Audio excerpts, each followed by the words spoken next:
And welcome back to the broadcast. There's enough estrogen here to keep me interested. Are you a whiskey guy, or do you like just a little bit of vodka? Well, they say you are what you eat, but what about your drink?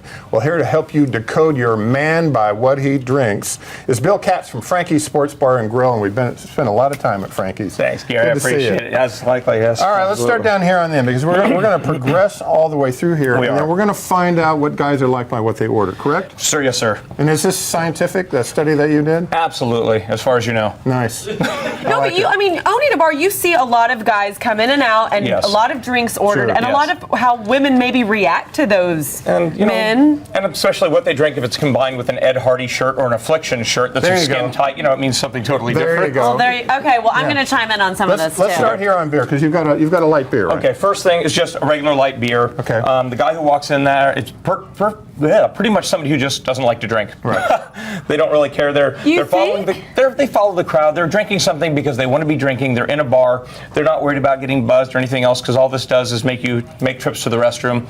And they don't really have I feel like maybe they haven't really developed a taste level. Pretty much they like that. haven't figured out what they or like. They're doing what they're told. This is a Miller Lite, so it's probably Tony Romo's drink, because Jerry's telling him what to drink. So that's probably what that is. They're the easy guy just walking out of a beer. There you go. Now the people that really like beer move into the craft beers, and you start getting into, Gary, you were talking about the IPAs, things like that. You get into something that's malty or hoppy. Vancouver, these are all over the place. And that's just, it's good to drink. The guy still likes to drink beer. He might still be afraid, but at least he's drinking what he wants to drink and not just being lazy. Right. And that can be said about the person. It's easy to walk in and just say, I'll have a Miller Lite because it's easy. So there's it's a little art to it. Actually, yes. And who is that person?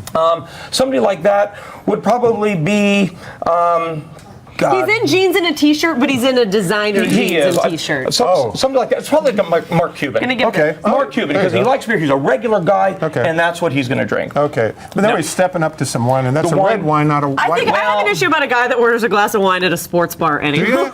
Do you? At a sports bar, they're probably not. Well, and most of the wine at sports bars are not very good wines. Well, I don't know. Always. We try and have a decent selection. We're not going to be like a Del Frisco's Grill, where we have hundreds of dollars per bottle. So what is this guy? What does that say? That's a Rufino, and that's a really good Chianti. It is. And a guy who orders something like this is somebody who's just doesn't care what people think about him. He's going to order what he likes, what he wants. Maybe a little metrosexual. Doesn't care. I'm on board may or with may that. not be. May or may not be. Something like that. You sort of think of like a Dean Fearing. Comes in, he's going to get what he wants. Yeah. I mean, he's a man who knows what he wants. I like it. That is sexy. Instead of being a chef, would he have a satchel or a merce? No, he probably wouldn't have a man I wouldn't say he'd go that far. No, but he'd have a nice leather briefcase. He probably would. Okay, we're into Scotch. He might be wearing cufflinks. Now, the Scotch is a manly drink, comes at a manly price.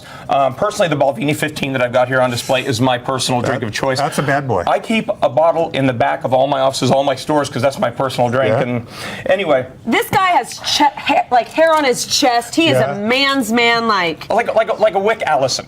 Yeah, that's what you think. You think of a Wick Allison when you think of Scotch, because he's going to drink what he wants. Doesn't care what the price is. He's going to go after what he wants. Is that person kind of a show off? Like, are they kind of flaunting their? No. But he'll choose words over pictures. No, but I think that's where we get to the next one, where we go to the martini. Oh, the Hendricks gin. But I have an issue about a guy who's holding a drink like it's not manly to hold this. Tuck the finger in, because now you think you're James Bond. But is it manly to hold this? Well, it is, because your dinner is inside there. It's olives, and he's getting protein. Why don't you ask Sean Connery if it's manly? No. Well, shaken, not stirred. James Bond. You're going to tell me a martini's not manly? Shame on you. I'm glad none of these have straws in them, because I do have an issue with a man who drinks out of a straw. Oh, yeah. Especially water out of a straw. Well, exactly. Okay, so that's James Bond. Okay, these are pretty much the artisan drinks, whatever's popular at the time. I mean, you've got the Moscow Mules now. You've got all the different mojitos and everything. It's somebody who's hip, trendy, just wants to be seen with the latest thing. That I think of like a Matt Nordgren. Okay. When I do something like that. There you go. The guy that does the shot, ladies, is not there because he cares about your name. He's there because he wants to take you home. Was that wrong? Did I do? No. Okay. Well, come on in here, because we're going to do this as a group. Although Matt doesn't drink. By the way, if you want to see Matt, you head over to Frankie's in Dallas, in Louisville, or Fort Worth to find out what Matt or your man is drinking. You can also find them at frankiesbar.com.